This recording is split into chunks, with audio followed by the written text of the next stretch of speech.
Hello and welcome to Non-Stop Wrestling Chat. My name is Barry and we're joined today with Macho Man lighting up for Christmas Eve.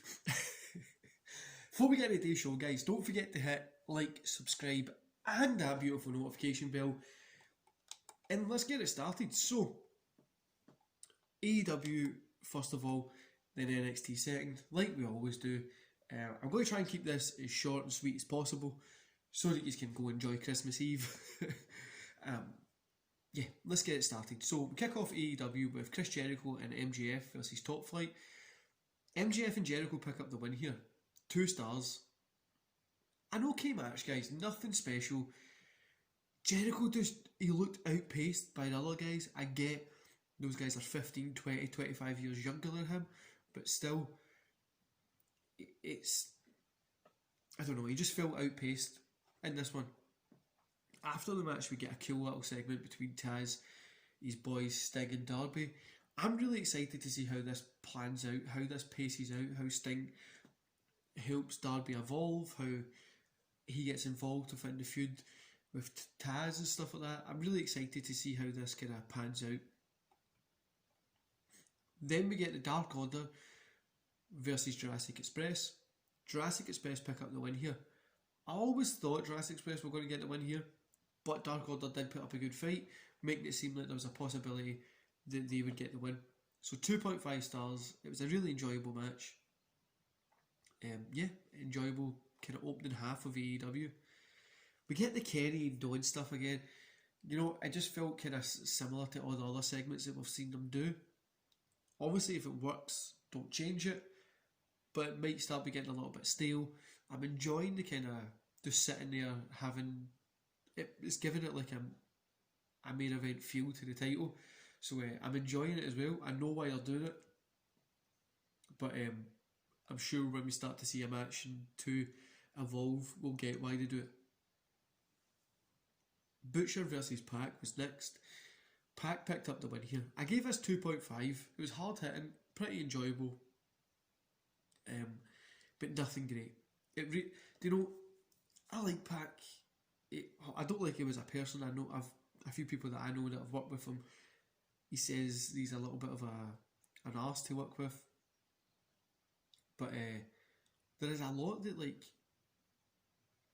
I always feel that his matches and you think they're going to be better than what they are. But 2.5. Let's hopefully he starts to get those 3, 4, 5 star matches again. Then we got after that Lance comes in to stare down Pac and Penta.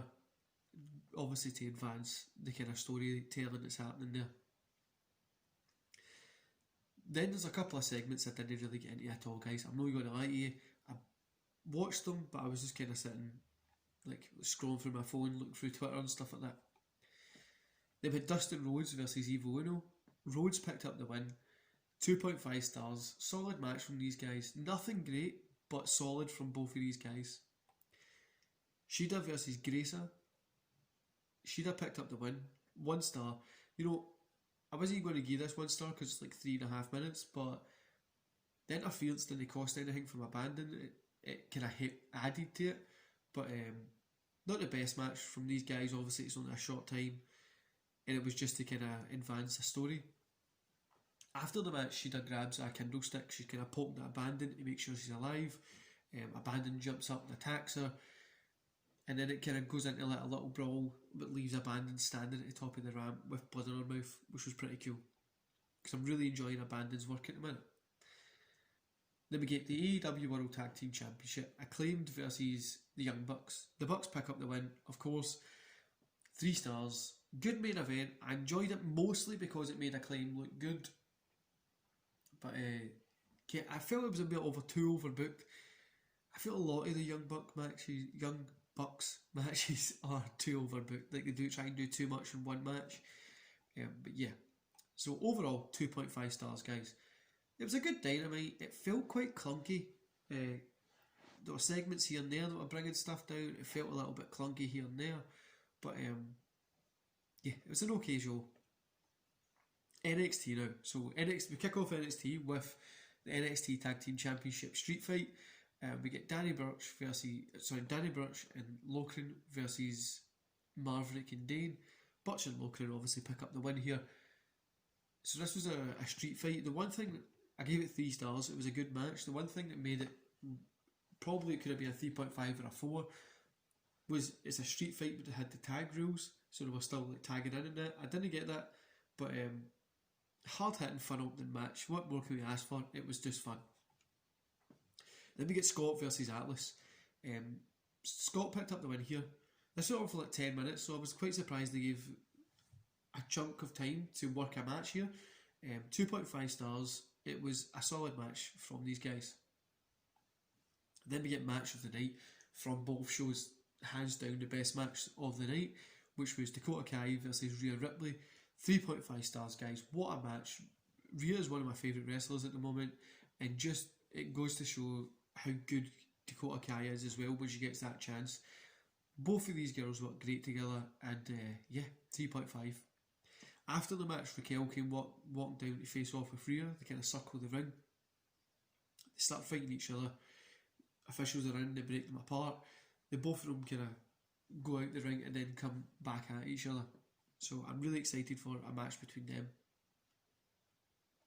Then we get Adios versus Bronson Reed, which was like a minute odds. Reed picked up the win. You know what they were just doing what they had to do. Ruff versus Thatcher. Ruff picked up the win.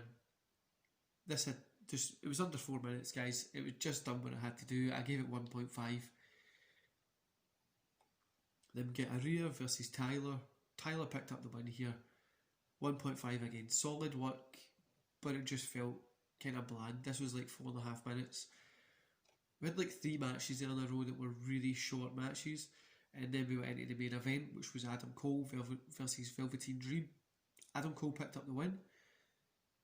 2.5 stars, guys. This just really didn't work for me. The ending part, when it was like so many near falls, just didn't work because it wasn't really believable. The match didn't feel like it got where, like, Adam Cole puts on great matches, and it didn't feel like it got where you would think it would be. But overall, the whole show, 2.5. NXT was really enjoyable tonight, guys. Like I says, out of both shows, I'd probably say I enjoyed the in-ring work in NXT more, just because it had that great match between Rhea and Kai. AEW told a little bit of a story more, but the segments on AEW were a little bit slower. But NXT had a few segments as well that were slow, like the Gargano stuff. Like, it may have been fun, got a couple of pops here and there, but it just didn't work for me. Overall, guys, like I said, both shows were good. For me personally, I would say NXT was the better show. I enjoyed it a little bit more than I enjoyed AEW, but that was mostly because of the Rhea and Kai match. There's a lot of people that I've seen this morning moaning about Sting being in AEW. He's just kind of in the ring talking, he's not doing anything, and it's been 3 weeks now. What's he going to do? Guys, back in 1997, before the Starrcade pay-per-view with Hogan, I think it was like 3-4 months that Sting just stood up in the rafters, or he would slide down and hit somebody with a bat, and that was it. He didn't even speak. So let it evolve. Like, give wrestling time. Do you know what I mean? If you see a wrestling storyline you like, let it last for about 6 months, see how it tastes. Because you don't want to just fucking run into it, because it's not going to be the best straight out the bat. You need to let it evolve and grow as a story. Like I says, guys, match of the night tonight that I think you should go check out is Rhea Ripley versus Dakota Kai. Shows two good women wrestlers wrestling and just being wrestlers. Anyway, guys, I'm going to love yous and leave yous there. Don't forget to hit like, subscribe, and that notification bell. This is obviously the Christmas Eve kind of AEW NXT shows, so enjoy your Christmas Eve, guys. I've got my Christmas Day special tomorrow, and then we're back with the SmackDown review on Saturday. I hope you have a great Christmas, guys. I'll see you for the Christmas Day special tomorrow. After that, will obviously be SmackDown, but I hope you have a great time with your family. If you're in a lockdown or whatever it is, reach out to somebody, give them a phone call, get on Skype, whatever it is. Just reach out, make sure you're there for people, and have fun. Enjoy it as much as you can, because I know I will. Anyway, guys, enjoy the rest of your day, and I'll see you tomorrow.